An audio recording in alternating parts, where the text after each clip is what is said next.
Bismillahirrahmanirrahim. Assalamualaikum warahmatullahi wabarakatuh. Perkenalkan, kami dari kelompok 4 yang beranggotakan saya Sofiatul Monawaroh AMDKEP dan rekan saya Ivan Mulyana AMDKEP dan Aditya Kusuma AMD. Kami dari angkatan 8 peserta Latsar CPNS PPSDM Regional Bandung. Pada kesempatan ini kami akan membahas analisis isu global proxy war atau perang proksi. Proxy war merupakan perang terselubung di mana salah satu pihak menggunakan orang lain atau pihak ketiga untuk melawan musuh. Yang mana dengan kata lain, perang proksi ini tidak tampak, yaitu dengan menggunakan cara-cara halus untuk menghancurkan dan mengalahkan lawan menggunakan pihak ketiga. Sebanyak 70% konflik perang di dunia dilatari oleh perebutan sumber daya alam. Perang proksi ini dilakukan dengan memanfaatkan potensi konflik untuk menimbulkan instabilitas negara. Kini perang proksi juga sedang terjadi di Indonesia. Indonesia menjadi target perebutan negara asing, yaitu karena kekayaan sumber daya alamnya. Pendekatan perang proksi ini ada dua, yang pertama soft power dan yang kedua hard power. Soft power ini yaitu dengan menggunakan perangkat ekonomi, teknologi, dan informasi serta dalam bentuk bantuan atau donasi kepada negara berkembang atau dunia ketiga. Yang kedua yaitu hard power, yaitu dilakukan melalui intervensi dengan perangkat militer atau politik, yang mana dilakukan oleh negara-negara yang relatif mapan secara ekonomi, politik, dan militer kepada negara berkembang atau dunia ketiga. Yang akan kami bahas yaitu berita hoax, pornografi, dan radikalisme, yaitu dimulai dari list isu, metode USG, analisis fishbone, dan analisis SWOT. Analisis isu metode pentahelix. Isu global yang pertama yaitu berita hoax menyebabkan perpecahan bangsa. Dari unsur pemerintah, yaitu masih minimnya peran pemerintah dalam pemberantasan berita hoax. Dari unsur akademik, kurangnya edukasi mengenai bahaya dari penyebaran berita hoax. Dan dari unsur bisnis, berita hoax bisa menjadi alat untuk menjatuhkan saingan dalam bisnis atau untuk meraup keuntungan. Dari unsur komunitas, masyarakat cenderung masih mudah percaya terhadap suatu berita yang belum tentu benar. Kemudian dari unsur media, media masih sering memanfaatkan berita hoax dengan judul yang kurang tepat demi menarik masyarakat. Baik, selanjutnya saya akan menjelaskan tentang isu global kedua, yaitu merusak generasi muda dengan pornografi. Nah, kita tinjau dari segi pemerintahan, penegakan hukum bagi pelanggaran undang-undang pornografi di sini masih minim. Nah, pencegahan akses situs-situs pun dirasa belum maksimal. Jadi untuk saat ini kita sangat mudah sekali untuk mengakses konten-konten atau website-website yang memiliki unsur pornografi. Oke, selanjutnya dari bidang akademik, pendidikan. Nah, di sini perlu rasanya penanaman sejak dini mengenai bahaya-bahaya pornografi. Sangat berpengaruh sekali terhadap generasi muda kita saat ini. Selanjutnya, dari segi bisnis. Nah, di sini para pelaku usaha biasanya memasukkan konten-konten pornografi ini sebagai daya tarik. Contohnya dalam bidang fashionable misalkan. Para pengusaha dengan mudahnya memasukkan artikel-artikel ataupun item-item yang memang di situ mendukung sekali yang menjurus kepada pornografi. Kemudian dari segi hiburan juga, sekarang dunia perfilman pasti ada unsur-unsur disisipkannya unsur pornografi. Selanjutnya dari komunitas. Nah, ini masyarakat atau terutama generasi muda masih belum paham mengenai bahaya dari pornografi tersebut. Nah, selanjutnya ini media. Media juga pada saat ini, utamanya media sosial, masih banyak dipengaruhi oleh konten-konten yang berunsur pornografi. Dan itu semuanya mudah sekali untuk diakses. Nah, kita beralih ke isu global yang ketiga, yaitu radikalisme. Ditinjau dari segi kepemerintahan, Di sini terdapat dugaan bahwa radikalisme ini sengaja diciptakan untuk menutupi atau mengalihkan perhatian publik terhadap isu-isu yang sedang terjadi.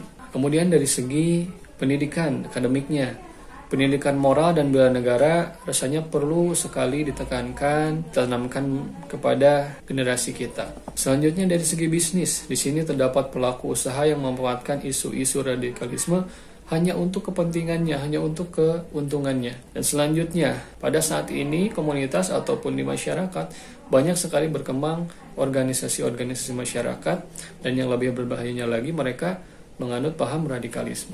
Selanjutnya dari media. Nah, di sini media sangat penting sekali ini untuk memfilter berita-berita radikalisme. Sehingga di sini perlu ditekankan bahwa media ini harus terintegritas, harus lebih selektif dalam menyebarkan berita-berita terutama untuk radikalisme. Dan selanjutnya kita beralih ke metode USG, yaitu untuk menganalisis seberapa penting dalam masalah-masalah tersebut untuk diatasi. Dari ketiga poin tadi, di sini ada unsur-unsur kita menggunakan metode USG. Yang pertama, tingkat kepentingannya, urgensinya, kemudian dari tingkat keseriusannya, kemudian dari tingkat pertumbuhannya, sejauh mana masalah-masalah tersebut itu akan mengancam. Di sini untuk kriterianya di sini ada urgensi, kemudian seriously dan grow, gitu ya. Nah, di sini aja rentang penilaian kita mulai dari angka 1 sangat tidak mendesak, kemudian angka 2 tidak mendesak, angka 3 cukup mendesak, angka 4 mendesak, dan angka 5 sangat mendesak. Kita akan mencoba menganalisis satu persatu dari ketiga masalah tersebut. Pertama dari poin 1, berita hoax menyebabkan perpecahan bangsa. Kita menganalisis ini dari tingkat urgensinya ini memberikan poin 5. Karena untuk saat ini dirasakan sangat mendesak sekali karena berita hoax ini akan menimbulkan perpecahan bagi bangsa, menimbulkan keresahan di masyarakat. Selanjutnya juga dari segi keseriusannya, kita memberikan nilai 4 di sini karena ini cukup mendesak sekali untuk berita hoax. Selanjutnya dari segi grow-nya ini kita memberikan nilai 4 juga karena ini sangat mendesak juga. Sehingga kita memiliki total dari penilaian berita hoax ini adalah 13. Oke, untuk poin kedua, merusak generasi muda dengan pornografi. Untuk urgensinya ini kita memberikan poin 4. Karena ini juga cukup mendesak. Ini sangat merugikan sekali bagi bangsa kita karena akan merusak generasi muda kita. Kemudian dari tingkat keseriusannya juga kita memberikan poin 3 karena cukup mendesak. Kemudian selanjutnya untuk grow-nya kita memberikan poin 3 cukup mendesak. Ya, sehingga kita memiliki total penilaian 10 untuk poin kedua tentang pornografi. Selanjutnya poin ketiga tentang radikalisme. Untuk urgensinya kita memberikan nilai 4. Di sini juga radikalisme cukup mendesak. Untuk keseriusannya juga kita memberikan poin sama 4 juga karena cukup mendesak juga. Kemudian untuk pertumbuhan dalam masalah radikalisme ini kita memberikan poin 3.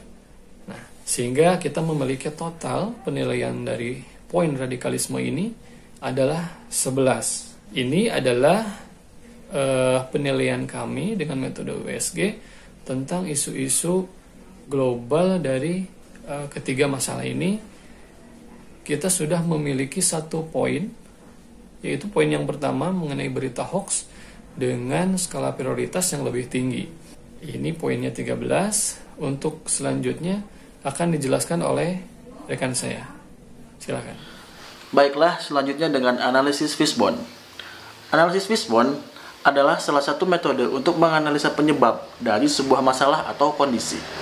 Sering juga diagram ini disebut dengan diagram sebab akibat atau cause effect diagram. Berikut ini adalah analisis fishbone dari bahaya berita hoax. Yang pertama ada dengan metode. Metodenya itu ya regulasinya itu kurang tegas. Terus ada juga yang media-media itu kan sering tanpa filter. Terus yang selanjutnya itu ada dari manusianya. Dari manusianya itu adalah banyak ya manusia yang kurangnya dalam proses cross check. Jadi tidak mau mengecek dulu apakah itu beritanya benar atau tidak. Terus ada juga yang terlalu mudah percaya. Jadi kembali lagi ke yang tadi yang nggak di cross check dulu, jadi mudah aja percaya. Terus ada juga dengan orang yang gemar dengan berita-berita yang viral gitu. Terus ada juga yang gegap teknologi. Jadi tahu informasi itu langsung aja di-sharekan, nggak tahu hoax ataupun enggak, karena mereka gegap teknologi. Ada juga yang dari materialnya. Yang dari materialnya itu beritanya itu pasti cepat tersebar, karena kembali lagi tadi tidak mau meng-cross check ataupun mencari tahu dulu kebenarannya, jadi langsung tersebar aja. Ya, terus selanjutnya banyak sumber berita yang tidak kredibel. Terus ada juga banyak berita yang isinya itu dipelintir atau dirubah sedikit-sedikit gitu. Terus banyak juga berita yang tidak sinkron judul dan dengan isinya gitu. Terus ada juga dari mesin, dari mesinnya itu banyaknya buzzer. Terus selanjutnya ada juga dari beragam jenis media pemberitaannya.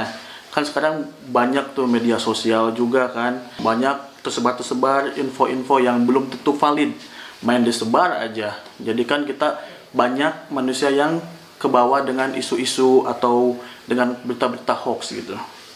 Selanjutnya ini dengan analisis SWOT ya. Nah, apa sih analisis SWOT itu? Nah, pengertian dari analisis SWOT itu adalah singkatan dari strength atau kekuatan, weakness atau kelemahan, terus opportunities ataupun peluang, dan threats atau ancaman. Analisis SWOT mengatur kekuatan, kelemahan, peluang, dan ancaman utama Anda ke dalam daftar yang terorganisir dan biasanya disajikan dalam bilah kisi-kisi yang sederhana. Nah, ini dia analisis SWOT dari berita-berita hoax. Yang pertama itu dari segi strength atau kekuatan. Adanya akses pelaporan dan pengaduan hoax. Terus adanya juga kebijakan hukum Undang-Undang ITE. Nah, itu juga yang melindungi kita dari informasi-informasi mengenai informasi teknologi. Terus dalam segi weakness atau kelemahannya itu kembali lagi tadi tidak mau menyaring informasi dan mudah dipercaya kayak gitu tadi. Jadi nggak mau meng-cross check. Terus yang selanjutnya malas mencari informasi. Nah, itu bisa termasuk tadi gagap teknologi juga. Jadi karena nggak tahu jadi malas gitu kan. Lanjut untuk ke opportunities atau peluang. Opportunitiesnya itu tingkat kesadaran makin tinggi akan bahaya hoax dan perbaikan regulasi pemberantasan hoax juga udah ada. Nah, untuk threats-nya itu, untuk ancamannya itu banyak kepentingan masing-masing. Terus ada media sosial yang terlalu bebas menyebarkan berita bohong. Jadi kembali lagi kayak tadi kan, sekarang media sosial udah banyak, ada Instagram, ada Twitter, Facebook, dan lain-lain. Kalau digunakan dengan baik, baik juga. Kalau digunakan oleh orang yang mudah terbawa hoax, pasti bakal cepat menyebar juga itu hoaxnya.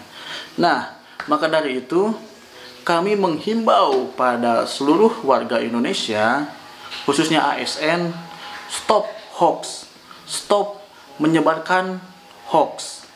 Jangan mudah percaya, cross check kembali, cari informasinya yang benar. Jangan malas, oke? No copy paste. Kalau ada informasi apapun yang keterima oleh kalian, cross check terlebih dahulu. Saring sebelum sharing. Jadilah smart ASN.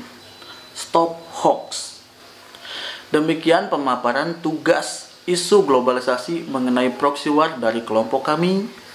Semoga bisa menambah wawasan bagi kalian yang membaca dan mendengarkannya. Terima kasih. Wassalamualaikum warahmatullahi wabarakatuh.